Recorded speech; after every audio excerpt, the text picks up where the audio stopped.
یہ بھی پتہ نہیں کہ یہاں فرشتے بھی کتنے ہوں گے، یہ بھی یاد رکھیے، ہے نا؟ تو صفائی ستھرائی جو ہے یہ انسان کے وقار میں اضافہ لاتا ہے، اس کو ترقی پر لے جاتا ہے نا؟ اسی طریقے سے گندگی انسان کی عزت و عظمت کو گھٹا دیتی ہے۔ گندگی انسان کو، میں نے بتایا نا، کتنا بڑا مولانا ہو اگر گندا کپڑا پہن کر کے آیا تو وہ کتنا کچھ بھی ہو لیکن اس کی عزت کو گھٹا دے گا، ترنت گھٹا دے گا۔ دین اسلام نے جہاں انسان کو کفر و شرک کی نجاستوں سے پاک کر کے عزت و بلندی عطا کی ہے، ظاہری پاکیزگی اور صفائی ستھرائی کی اعلیٰ تعلیمات کے ذریعے انسان کا وقار بلند فرمایا۔ بہرحال بدن کی پاکیزگی ہو یا لباس کی ستھرائی، مکان اور ساز و سامان کی بہتری ہو، سواری کی دھلائی، الغرض ہر چیز کو صاف ستھرا رکھنے کی دین اسلام میں ترغیب دلائی گئی۔ اب دیکھو رب کا فرمان سنیں، اللہ کا فرمان سنیں، صفائی ستھرائی کے حوالے سے اللہ کا فرمان سنیں، ان اللہ یحب التوابین ویحب المتطہرین، بے شک اللہ پسند رکھتا ہے بہت توبہ کرنے والوں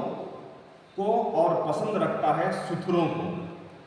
توبہ کرنے والوں کو پسند کرتا ہے اور صاف ستھروں کو پسند کرتا ہے۔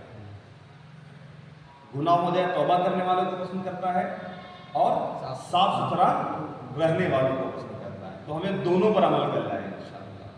اگر کوئی گناہ ہو جائے تو اس سے اللہ کی بارگاہ میں توبہ کر لینا ہے، رو رو کر کے گڑ گڑا کر کے توبہ کر لینا ہے، ٹھیک ہے؟ اور صاف صفائی ستھرائی کا تو میں نے کل بھی کہا تھا کہ ضروری نہیں ہے کہ آپ اچھے سے اچھا مہنگے سے مہنگا کپڑا پہنیں، آپ جو کپڑا پہنتے ہیں وہی کپڑا پہنیں، لیکن اس کو صاف صفائی، اس کو صاف رکھیں۔ آپ جو ٹوپی لگاتے ہیں نہیں ضرورت ہے کہ آپ مہنگی سے مہنگی ٹوپی لگائیں، جو ٹوپی لگاتے ہیں اسی کی ٹوپی لگائیں، لیکن اس کو اچھی طریقے سے دھلا ہوا ہونا چاہیے۔ بسا اوقات ہوتا کیا ہے کہ ٹوپی ہفتوں کیا 15 دن ہو جاتے ہیں دھلے ہوئے، ٹوپی بیچارہ چیخ چیخ کے چلا رہا ہوتا ہے مجھے چھوڑ دو یار، میرے اندر بدبو آ گئی ہے نا، مجھے دھل دو، لیکن انسان ہے سنتا ہی نہیں ہے نا۔ تو ہمیں ان سب چیزوں پر توجہ، اسی طریقے سے دانت وغیرہ کا بھی معاملہ، گٹکا تمباکو پان کھانے والوں کو تو اور زیادہ توجہ کی حاجت ہے، ان کو تو ایک مرتبہ نہیں کئی مرتبہ توجہ کی حاجت ہے کہ وہ اپنے منہ کی صفائی اچھی طریقے سے کریں، ورنہ بسا اوقات ہوتا کیا ہے کہ جیسے جو گٹکا نہیں کھاتے ہیں نا، اب جیسے میرے سامنے کوئی سرتی جب ایسے کرتا ہے نا تو وہ سمجھ لیجیے کہ بس اللہ کا شکر ہے کہ میں نے صبر کر لیا، کیونکہ اس کی جھاڑ جو ہے نا وہ مجھے ایک دم 1% برداشت ہی نہیں ہوتا ہے۔ اگر حالانکہ بالفرض اگر اتفاق جیسے ہو جاتا ہے نا، یہ میں نے دیکھا ہے، جیسے اب ہر کوئی تو نہیں جانتا ہے کہ ہاں آپ یہ بیٹھے ہیں تو ان کو سرتی سی الرجی ہے، تو ایسے 1-2 مرتبہ یہ ہوا کیا کہ ایک شخص سرتی ملا اور اس نے ایسے کیا اور آ گیا اتفاق سے میرے ناک میں، پھر میں نے اس کو جب ایسے دیکھا نا، جب اس کے اوپر نظر میں نے ڈالی نا تو وہ مسکراہٹ والی چہرہ نہیں تھا،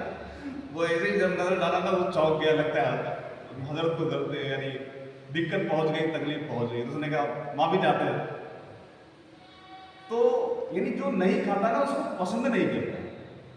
اور پھر یہ پسند چلو دنیا کے لیے سسٹم ہے اپنے سامنے کہ دنیا میں جو لوگ صاف ستھرے جو اچھے آدمی لوگ ہوتے ہیں نا اس کو یہ پسند نہیں کرتے۔ جیسے اب نماز میں آتے ہیں، اگر نماز کے اندر منہ کو کلی کرنے کا وضو میں حکم کیوں ہوا، مسواک نماز سے پہلے کرنے کا حکم کیوں ہوا، دانت اگر مسواک نہیں ہے تو انگلی سے دانت مانجے وضو میں، ہے نا، ناک صاف کرنے کا حکم کیوں ہوا، پورا وضو کرنے کا حکم کیوں ہوا، اس لیے کہ آپ بالکل پاک و صاف ہو کر کے اللہ کی بارگاہ میں کھڑے ہو۔ نماز سے ہر نماز سے پہلے حضور سیدی اعلیٰ حضرت رحمۃ اللہ تعالیٰ علیہ عطر لگاتے تھے، خوشبو لگاتے تھے ہر نماز سے پہلے، کیوں؟ کیونکہ اللہ کی بارگاہ میں کھڑے ہوتے ہیں، ہے نا، اللہ کی بارگاہ میں کھڑے۔